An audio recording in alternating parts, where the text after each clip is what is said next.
Jangan lupa like, subscribe, dan tanda loncengnya ya.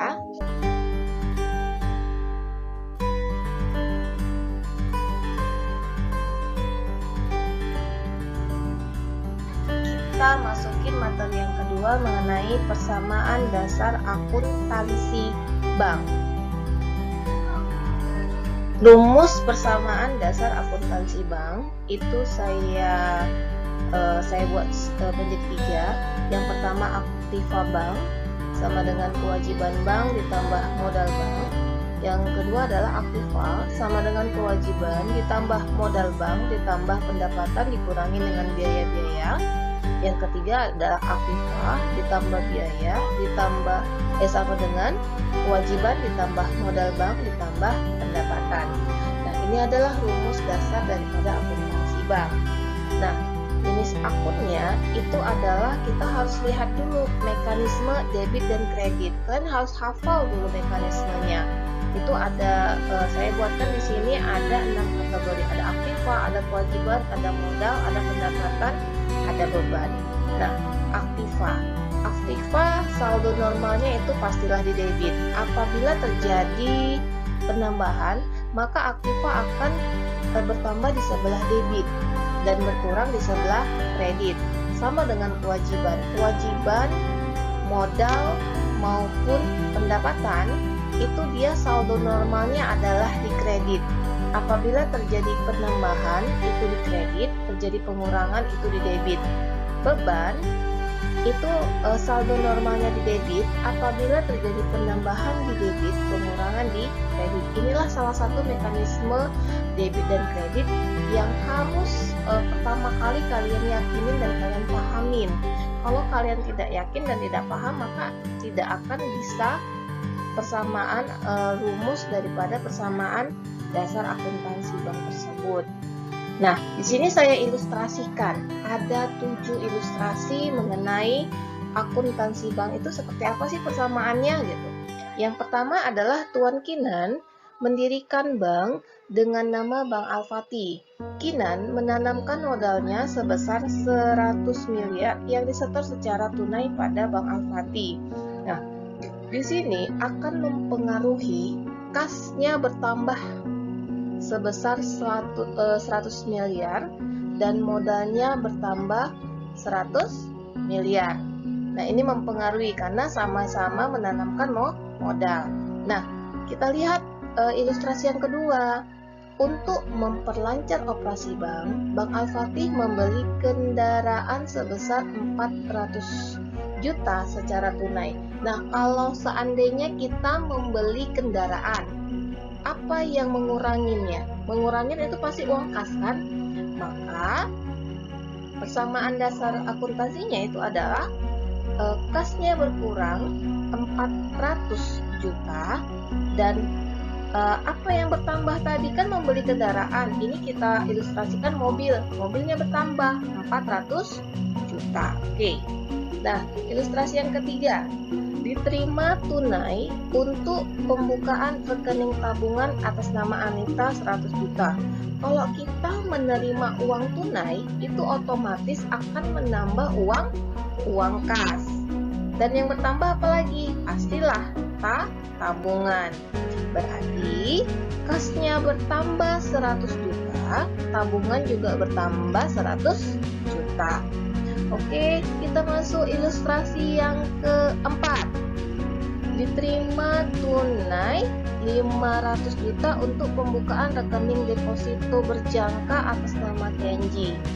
Kalau diterima tunai, itu otomatis akan menambah uang kas.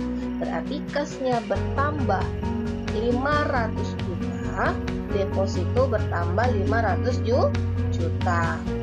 Nah, yang kelima, diberikan kredit kepada Diana sebesar 1 miliar.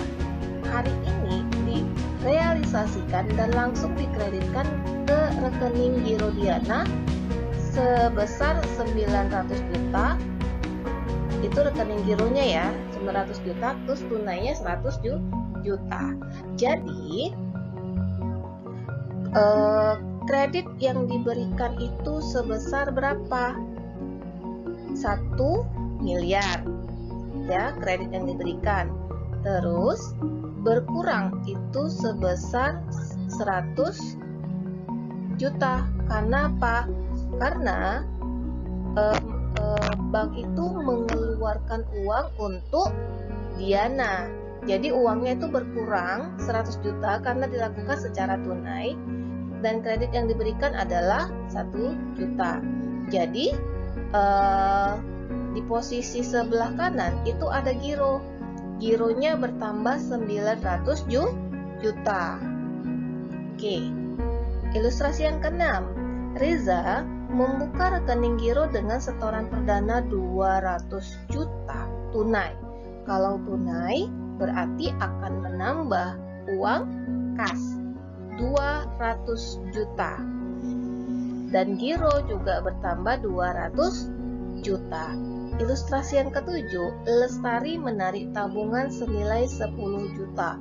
Kalau menarik tabungan, otomatis uang kas bank tersebut berkurang. Berarti uang kas 10 juta itu berkurang dan tabungan 10 juta berkurang. Nah, inilah posisi atau ilustrasi dari rumus persamaan dasar akuntansi. Oke, ada pertanyaan? Jika tidak ada pertanyaan, maka bisa kamu hubungin saya untuk ilustrasi persamaan dasar akuntansi bank tersebut. Oke, kita lanjut. Di sini rumus daripada persamaan dasar akuntansi ataupun akuntansi bank tersebut, penggunaan nama, struktur, dan hubungan antar rekening itu telah diseragamkan agar laporan yang dihasilkan mudah dipahami, mudah dibandingkan. Untuk itu, dalam laporan perbankan itu dibuatkan sistematika struktur rekening bank dengan menggunakan beberapa digit-digit tertentu. Nah, di sini kita lihat ada nomor rubrik rekening. Nomornya ada 1 untuk aktiva, 2 untuk kewajiban, 3 untuk ekuitas, 4 untuk pendapatan, 5 untuk beban, 6 untuk PPAP, 7 untuk akumulasi penyusutan aktiva tetap, 8 komitmen, 9 kontingensi. Nah, setelah kita belajar mengenai rumus persamaan dasar akuntansi, di sini kita belajar mengenai laporan keuangan bank. Kalian ketahui bahwasannya laporan keuangan bank itu terdiri atas 3 periode. Ada laporan keuangan bulanan, ada laporan keuangan triwulan, dan ada laporan keuangan tahunan. Nah, format dalam bentuk laporan keuangan perbankan itu telah ditetapkan, jadi nggak sembarangan. Nah, laporan keuangan bulanan itu yang pertama adalah laporan keuangan bulanan bank disampaikan kepada Bank Indonesia untuk posisi bulan Januari sampai Desember setiap bulan dan diumumkan pada homepage Bank Indonesia. Yang kedua, format yang digunakan telah diatur tersendiri sesuai ketentuan Gubernur Bank Indonesia. Yang ketiga, laporan keuangan bulanan itu merupakan laporan keuangan bank secara individu yang merupakan gabungan antara kantor pusat bank dengan seluruh kantor cabang. Yang keempat itu A, format 1 berisikan neraca bulanan tidak berbentuk T. Yang B, format 2 berisikan laporan laba rugi bulanan. Yang C, format 3 berisikan laporan komitmen dan kontingensi bulanan. Yang D, format 4 berisikan laporan kualitas aktiva produktif dan informasi lainnya setiap bulan. Yang kedua adalah laporan keuangan triwulan. Itu ada 4 kategori. Yang pertama, laporan keuangan triwulan bank disampaikan kepada Bank Indonesia untuk posisi akhir Maret, Juni, September, dan Desember. Selain diumumkan pada homepage Bank Indonesia, juga diumumkan pada surat kabar. Yang kedua adalah format yang digunakan telah diatur tersendiri sesuai ketentuan Gubernur Bank Indonesia.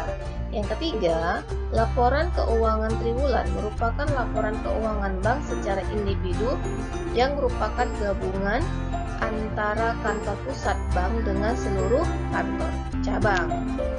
Nah, yang keempat ada format 1 berisikan neraca triwulan tidak berbentuk P, format 2 berisikan laporan laba rugi triwulan, format 3 berisikan laporan komitmen dan kontingensi triwulan, format 4 berisikan transaksi valuta asing, format 5 berisikan laporan kualitas aktiva produktif dan informasi lainnya setiap bulan, format 6 berisikan perhitungan kewajiban penyediaan modal minimum, format 7 berisikan rasio keuangan. Yang laporan keuangan bank yang terakhir adalah laporan keuangan tahunan. Laporan keuangan tahunan itu disampaikan kepada pemegang saham Bank Indonesia dan lembaga lain itu berkepentingan seperti YLKI, lembaga pemerintah lain, asosiasi perbankan, Institut Bankir Indonesia, lembaga penelitian bidang ekonomi.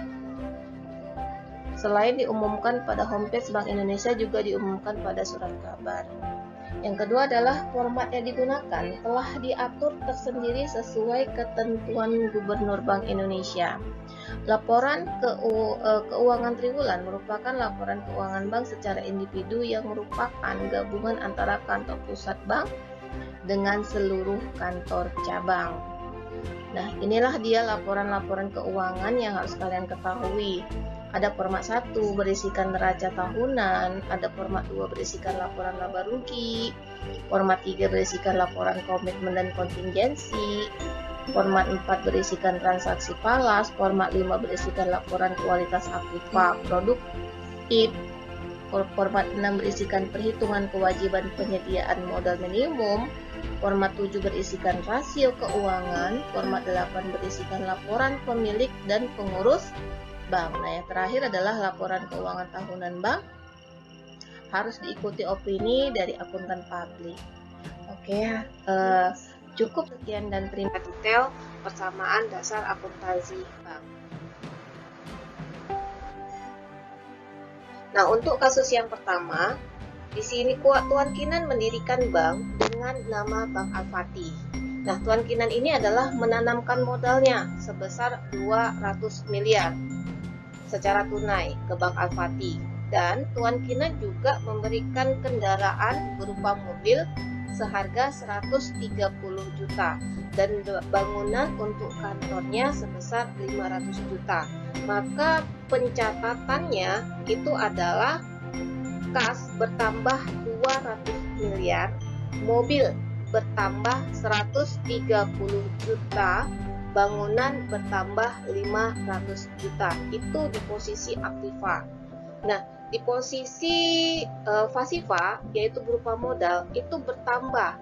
Kita jumlahkan seluruh kas, mobil, dan bangunan.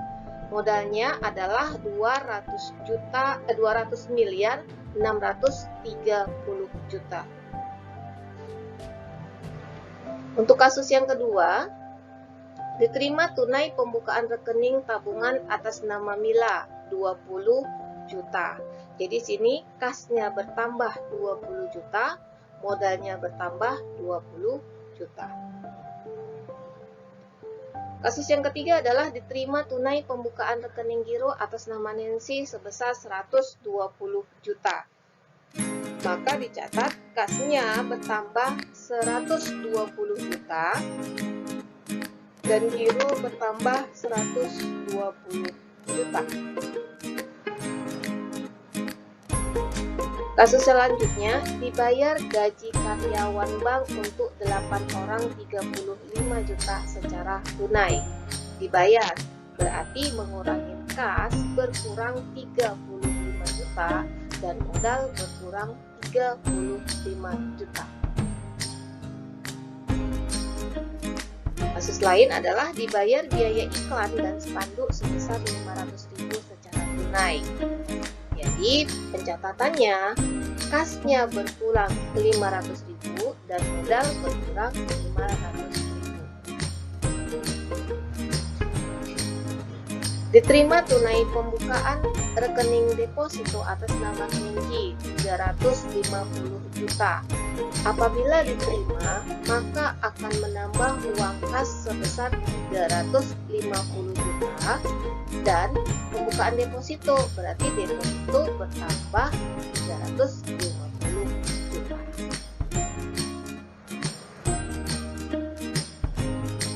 Lalu menarik tabungannya secara tunai sebesar 5 juta.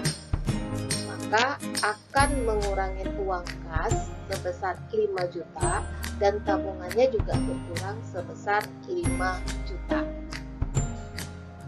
Al-Fatah menarik uang dengan menggunakan cek nomor 25 sebesar 10 juta.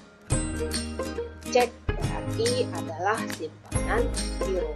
Berarti kasnya berkurang 10 juta, giro berkurang 10 juta.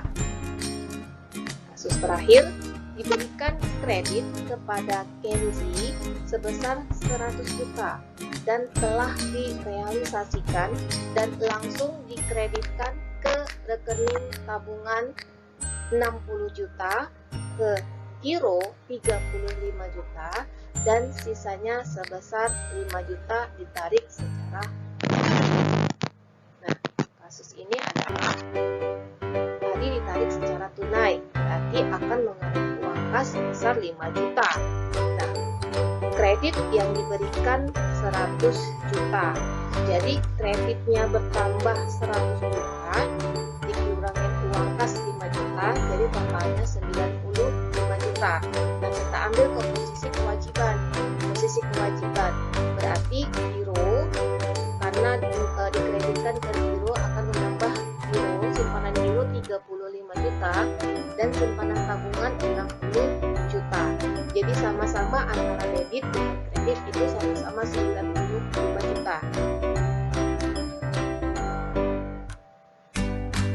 Oke, nah ini adalah pencatatan secara keseluruhannya. Jadi kalian harus lihat kasus 1, 2, 3, 4, 5, 6, 7, 8, 9. Ada 9 kasusnya. Tadi satu persatu sudah saya jelaskan.